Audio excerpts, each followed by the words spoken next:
ustedes. Realmente es muy importante la tarea que ustedes tienen. La competencia afuera es muy grande. Las privadas de alguna manera ya han logrado tener puestos en la residencia, han logrado tener hospitales simulacro. Es decir que la formación en la estatal, porque uno aquí entra con un examen de competencia, no se puede quedar atrás.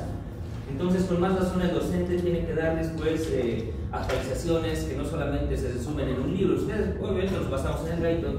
Si ustedes ven el Guyton, está casi es como un párrafo nada más de la síntesis de hemoglobina, pero quiero que ustedes sepan que la biología celular o la fisiología celular pues está revolucionando todo y es el que está llevando el puntal de investigación a cada momento. Bien, hablo de las hemoglobinas en plural porque las hemoglobinas son un grupo de proteínas conjugadas que en este caso pues están muy inmersas en esta fisiología. Por ejemplo, ustedes pueden ver en la parte ventilatoria, por ejemplo, cómo es que estas proteínas tan especializadas y que han ido pues desde un gen ancestral evolucionando de manera tal que hace que desde los pulmones, que está la imagen de arriba, en la fase gaseosa, este oxígeno y esta molécula vital como comburente que es necesario para formar ATP en la mitocondria, pasa a la sangre y de la sangre pasa a los tejidos. Realmente pues entender eso en síntesis parece simple, pero se ha podido ver al máximo desde su síntesis hasta su fisiología para ver esto de la hemoglobina. Y no va a ser el único acápite donde vamos a tocar esta, vamos a hablar de la hemoglobina también en el tema de intercambio gaseoso, cuando hablemos del tema respiratorio, que cobra vital importancia, pero ya entendiendo esta base pues van a poder entender la fisiología gaseosa como tal. Vean ustedes que la propiedad de las hemoglobinas es de la sangre arterial va a ser captar oxígeno de los pulmones, ¿ya? Y posteriormente de los tejidos va a captar el CO2 y también algunos protones, entre ellos algunos metales, ¿no? Cuando este se reduce, cuando este se oxida. Metales que pueden ser pues deleterios para la vitalidad misma, metales que pueden ser saturaciones covalentes e impedir que haga su función de aparearse con el oxígeno. Por ejemplo, una intoxicación por monóxido de carbono, porque uno muere ahogado asfixiado por el monóxido de carbono cuando uno se olvida la olla y cuando se duermen o la vela o la estufa. Porque tiene mucho que ver que en vez de ser saturada por oxígeno o CO2, ha sido saturada por otros protones, entre ellos el monóxido de carbono, que es muy diferente al dióxido de carbono. El dióxido de carbono pues tiene una afinidad muy sencilla. Bien, entonces todas estas hemoglobinas llevan consigo una estructura muy importante para ser analizada. Primero partamos de que es una proteína conjugada. Al decir una proteína conjugada estamos hablando que es una proteína, ya sea un dominio, una estructura cuaternaria, ternaria, más un grupo prostético. Y el grupo prostético o el grupo diferente a un polipéptido pues va a ser lo que le va a dar la característica de ser un grupo M. Es decir que tenemos nosotros 4 dominios, proteínas que se llaman globulinas y los grupos 4 que están ahí son los grupos M. Esta estructura de los grupos M ha sido pues descrita ya en la historia. Y esta hemoglobina tiene mucha importancia. Por ejemplo, vean ustedes, ha sido la primera proteína que ha sido cristalizada. Es la primera de todas. En 1958 dice que ha sido sintetizada in vivo. Han demostrado que muchas bacterias tienen hemoglobina similar a la nuestra. Obviamente con las características propias. Las plantas también tienen sus familias de hemoglobinas. Y gracias a este autor, el Perutz, que ha logrado establecer la estructura que ustedes están viendo con este modelo, pues en 2 años después ha ganado el premio Nobel. Es un químico en Cambridge.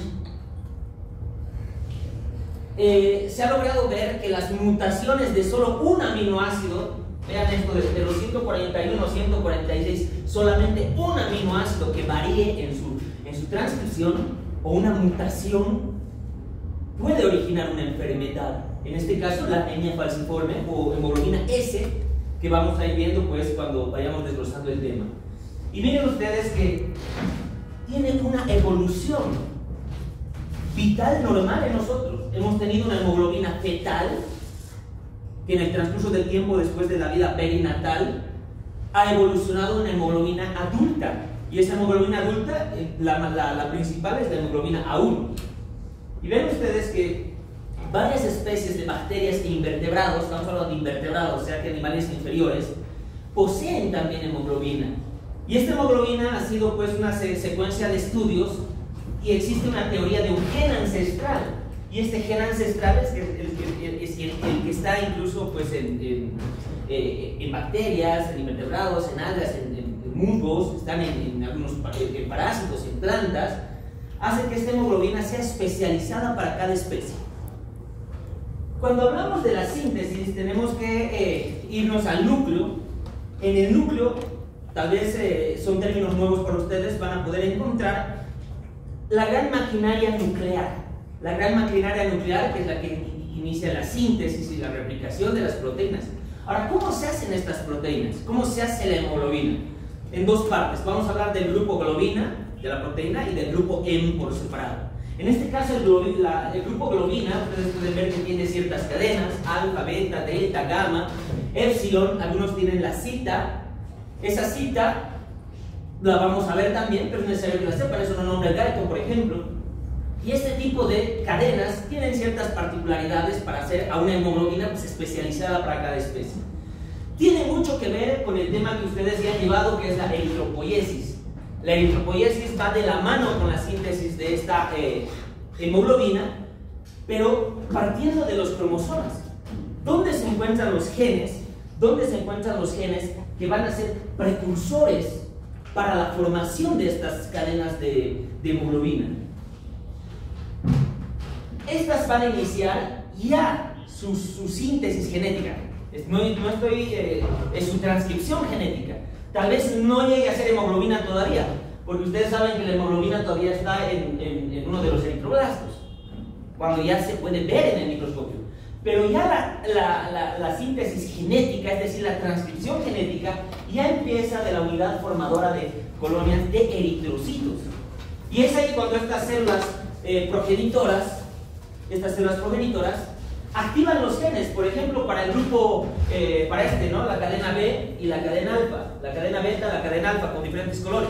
Por ejemplo, para el grupo de la cadena beta, el locus del gen se encuentra en el brazo corto del cromosoma número 11. En el brazo corto del cromosoma número 11.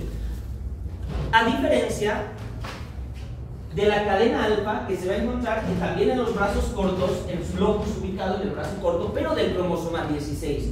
Solamente viendo la diferencia de estos cromosomas, tengo que imaginarme la complejidad pues, del apareamiento de estas cadenas. Hay enfermedades que se transmiten por género, hay talasemias, hay enfermedades ligadas al sexo o ligadas a algún cromosoma. En este caso, pues vale recalcar que el cromosoma 16 y el 11 son los locus ubicados para estas cadenas. Ahí en amarillo tienen las cadenas del grupo B, son los genes que expresan cadenas de beta, entre ellas dos tipos de las delta, de las gamma, la delta y la epsilon. En cambio, las que están en el grupo alfa también sintetizan la cita. Y es que así forman la hemoglobina. Tal vez algo más que recalcar, por ejemplo, es que después de que estas se han iniciado como precursores en la unidad formadora de colonia, empieza la maquinaria a hacer la síntesis. Todavía no hay hemoglobina. Y ya la hemoglobina llega a formarse, según el Galton, en el eritroblasto policromático. Bueno, aquí dice policromático o policromatofílico, depende de cómo quieras llamarlo. Al final lo mismo, significa que se colorea en el tinte, en el microscopio. Y es donde ya tenemos la hemoglobina formada. Bien, entonces no se confundan. La hemoglobina formada como tal ya se expresa aquí. Pero la transcripción genética incluso está desde las células progenitoras hasta que ésta se llame hemoglobina. Una vez que se han activado los locus donde se encuentran estos genes, la transcripción genética pues cobra vital importancia en esto que va a ser todo un rote en bioquímica para poder hablar de el ARN polimerasa, de la replicación del DNA, de los RN mensajeros, de los ribosomas, llámese transcripción y replicación del ADN. ¿Recuerdan ustedes que en el ADN tenemos pares de bases que van a formar genes? En este caso son por lo menos estas tres que se conocen como exones, que van a tener una información genética para ser transcrita. Sin embargo, los intrones, que son, para algunos autores antiguamente eran la basura genética, sin embargo se ha demostrado que sin los intrones los exones no pueden tener una significancia genética posterior. Entonces ambos son útiles, los que conocemos que tienen información y los que desconocemos que tienen información. Y es así que la fisiología molecular, la fisiología celular, nos describe los inicios genéticos de esta hemoglobina.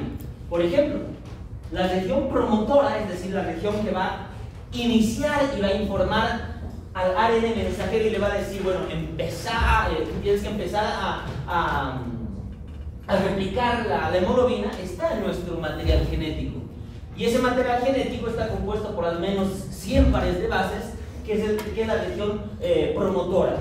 Y la región iniciadora, que es el punto de clivaje, ¿no? La iniciadora, pues está compuesta por 3 exones y 2 intrones. Vean ustedes que aquí hay intrón, aquí hay exón. Entonces imagínense 3 exones y 2 intrones. Es decir, que todo ese conjunto que alrededor son como 100 pares de bases es la región promotora, que avisa a la maquinaria del RNA polimerasa para que haga su trabajo. También se han logrado identificar algunos puntos en el tiempo que son importantes nombrar. Se conoce cuáles son los primers de estas hemoglobinas, los que van a dar la señal de iniciación y los que van a dar la señal de la finalización de esta réplica, de esta transcripción. En este caso los primers son las bases nitrogenadas que hacen el TATA o el CAT, que ya es conocido. O sea, estamos hablando del lenguaje del ADN, el lenguaje del ADN que hace la iniciación de las globinas para formar hemoglobina. Para no decir que simplemente se forma la globina beta, ¿no? Con la globina alfa se aparean los anillos pirónicos y el hierro y listo, tenemos hemoglobina. Estamos entendiendo la síntesis desde el núcleo, desde los genes. Es una fisiología genética la que estamos viendo ahora. Entonces, vean ustedes que son puntos claves que ustedes tienen que notar. Por ejemplo, la finalización está compuesta por igual este otro finalizador o este gen o este primer finalizador que tiene 3 exones distales, cuya característica al final es que tiene estas características, el AA. Entonces son secuencias de pares de bases que están aquí, que dicen, aquí por ejemplo está el TATA le dice, empieza a transcribir, transcribe. Todo esto es información para hacer hemoglobina y llega un momento que llega la finalización y cuando hay este segmento, finaliza. Y es como una especie de tijerita. Ustedes van a ver que es una maquinaria terrible, no lo digo solamente para que no compliquemos el tema. Y este RNA mensajero va al ribosoma para ser traducido. Y en el ribosoma se hacen las proteínas y en el ribosoma se hacen las globinas del grupo de las hemoglobinas. Todavía no estamos viendo el grupo hemo.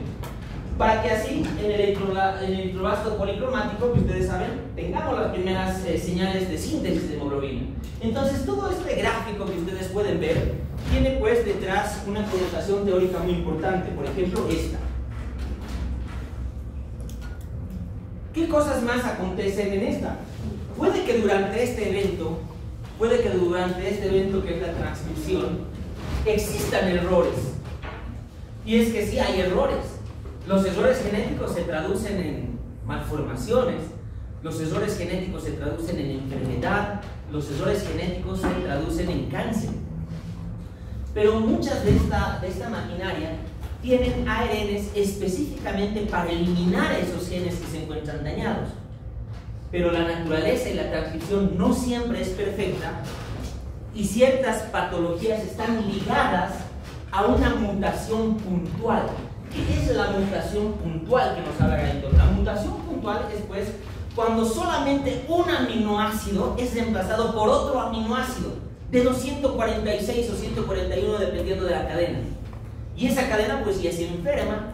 Por ejemplo, ustedes si es que ven, esta es una molécula de hemoglobina, la más real posible, porque aquí tenemos las cadenas, las hélices alfa, las hojas beta plegadas, ¿no? Que son estas larguitas que le dan flexibilidad. En este grupo verde podemos ver los anillos pirrólicos y aquí en el centro está el hierro ferroso. Son estos 1, 2, 3, 4, los verdecitos son los grupos M. Y solamente un error en un aminoácido, vale decir, el glutamato es reemplazado por la valina, ¿no? En la cadena beta número 6, dice, ¿no? En la cadena beta número 6 del tercer lugar de la cadena alfa, esa es la traducción.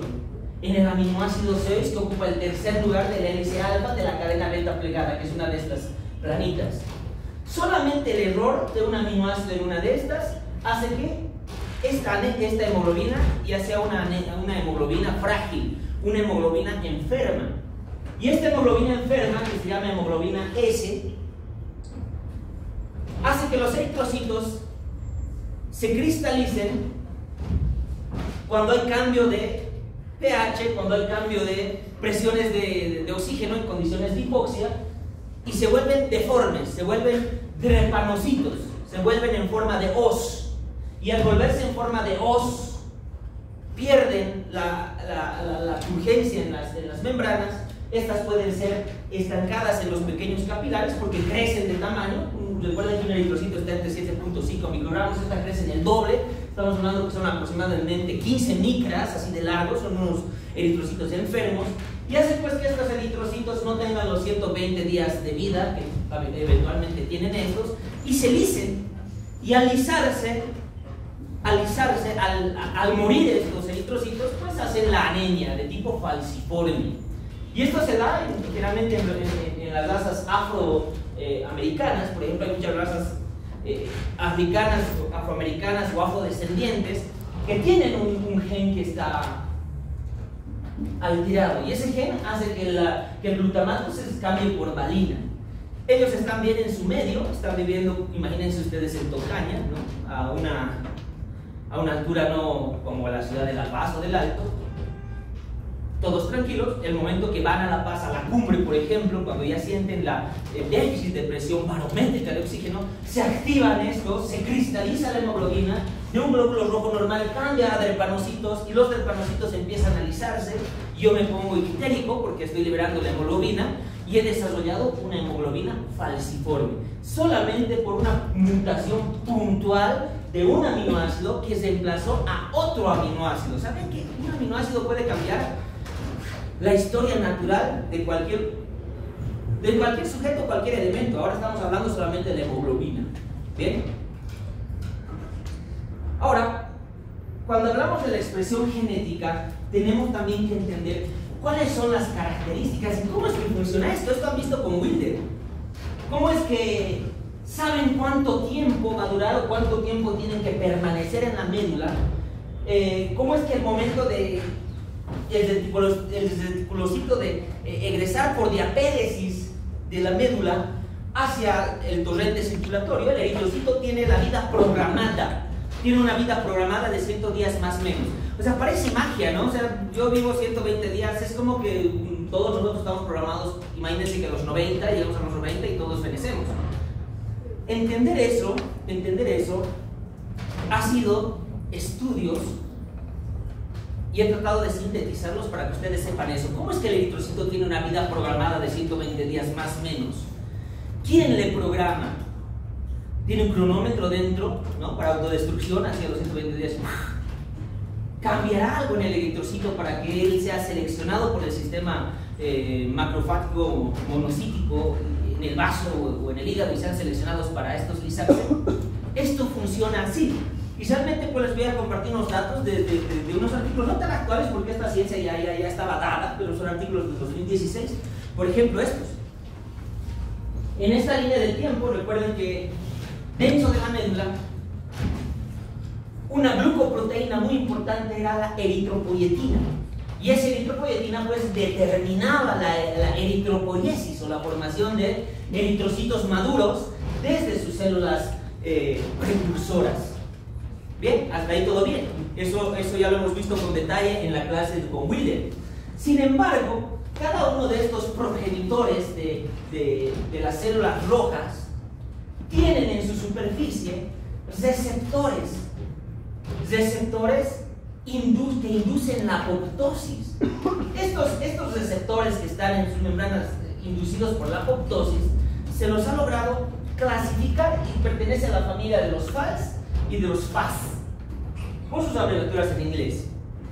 Estos receptores que inducen a la apoptosis constantemente están siendo activadas por una enzima que se llaman las caspasas. Ustedes van a ver cuando hablen de muerte celular programada, las caspasas, una familia de estas, son enzimas que activan la muerte celular programada o apoptosis, porque así perfecta es la fisiología.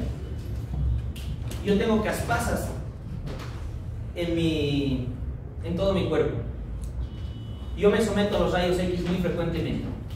Mutan mis células cancerígenas, pues son células enfermas que han mutado el ADN.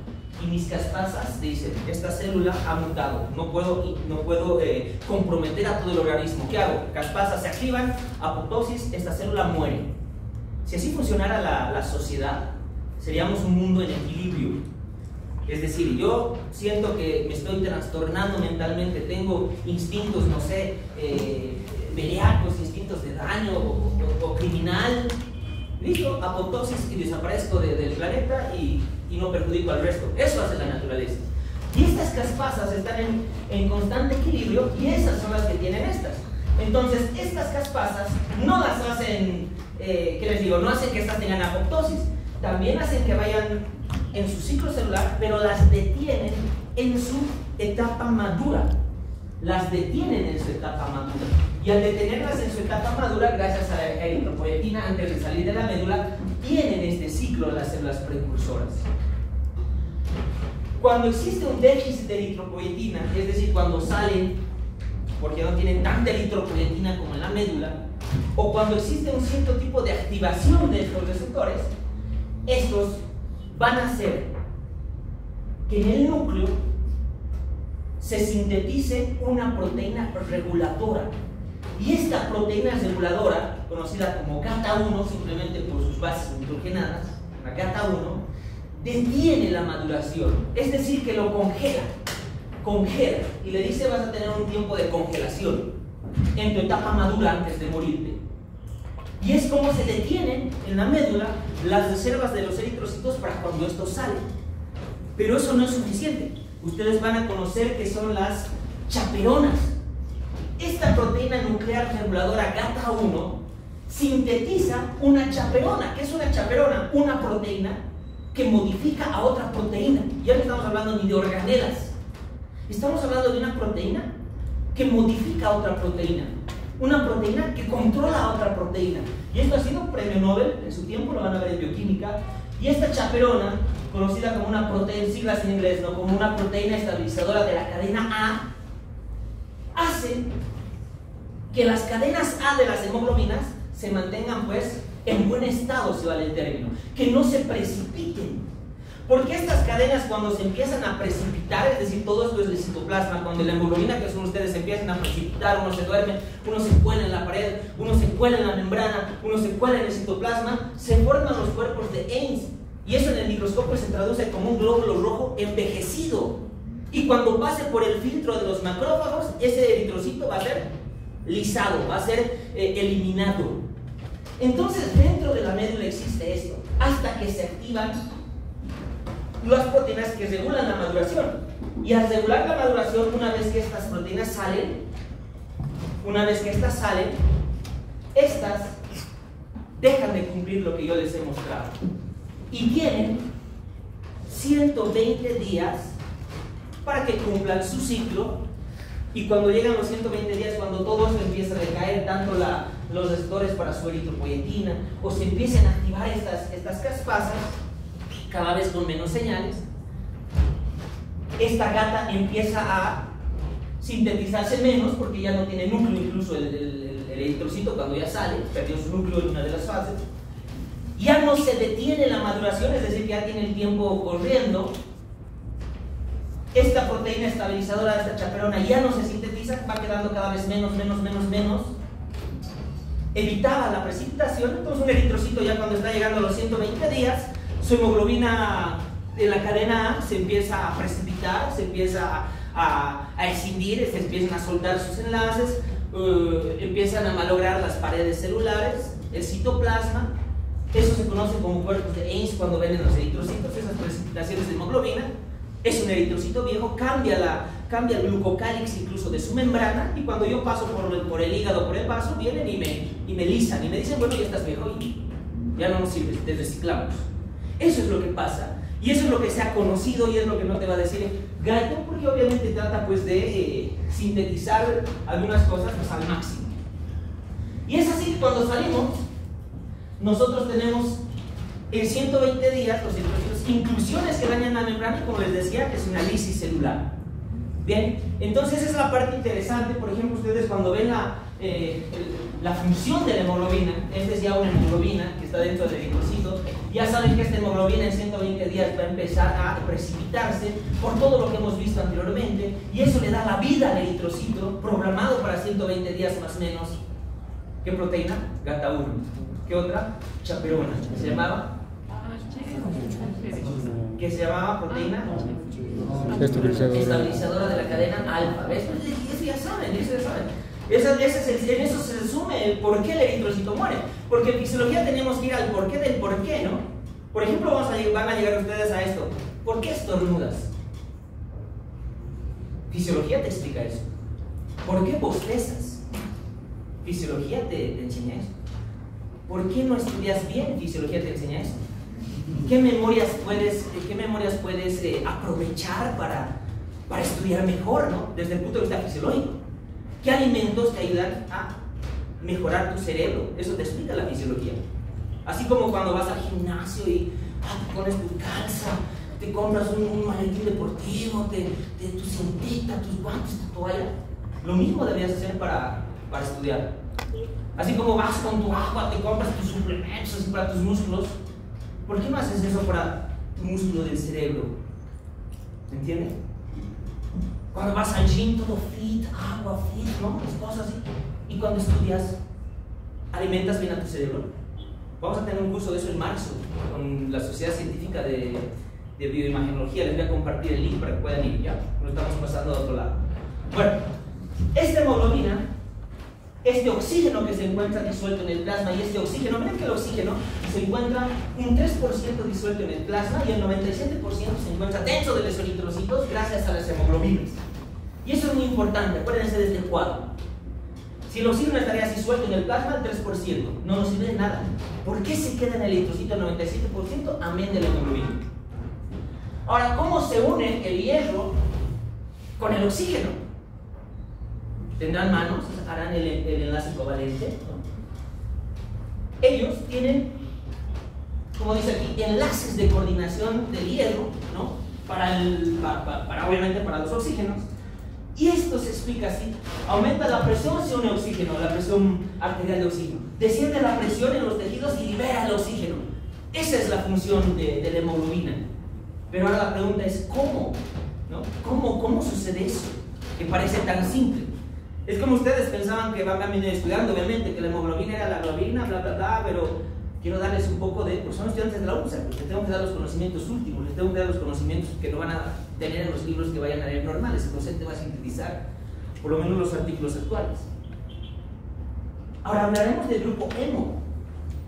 El grupo hemo, que es este, ¿no? El amarillito, donde está el hierro en su faceta ferrosa, ¿no? Es decir, reducido, porque el oxidado no nos sirve. Entonces, este es el grupo hemo molecularmente, ¿no? Desde una perspectiva atómica. Aquí están los pirroles, aquí están los otros enlaces, aquí está el hierro ferroso y aquí están las globinas. Un grupo hemo, saben ustedes que es un hierro ferroso, es un hierro más 2, no es un hierro ferroso. Tiene un anillo tetrapirrólico. Ya hablan de esto, bueno, tal vez repitan, ya debe llevar en colegios, ¿no? Y también tiene la protoporfirina 9, que es el conjunto de estos anillos. Ese es el grupo hemo. Y ese grupo M pues también tiene una síntesis pues muy interesante. Vean ustedes que la hemoglobina, bueno, el grupo M, es decir, el hierro con esto, el hierro con su protoporfirina 9 y sus anillos tetrapirrólicos, se sintetiza virtualmente en todos los tejidos. Pero existe mayor síntesis en la médula. ¿Por qué en la médula? Porque la médula hace la eritropoiesis, tiene que saturar de hemoglobina los glóbulos rojos. ¿Y por qué en el hígado? Porque está el sistema de citocromos. Ese sistema de citocromos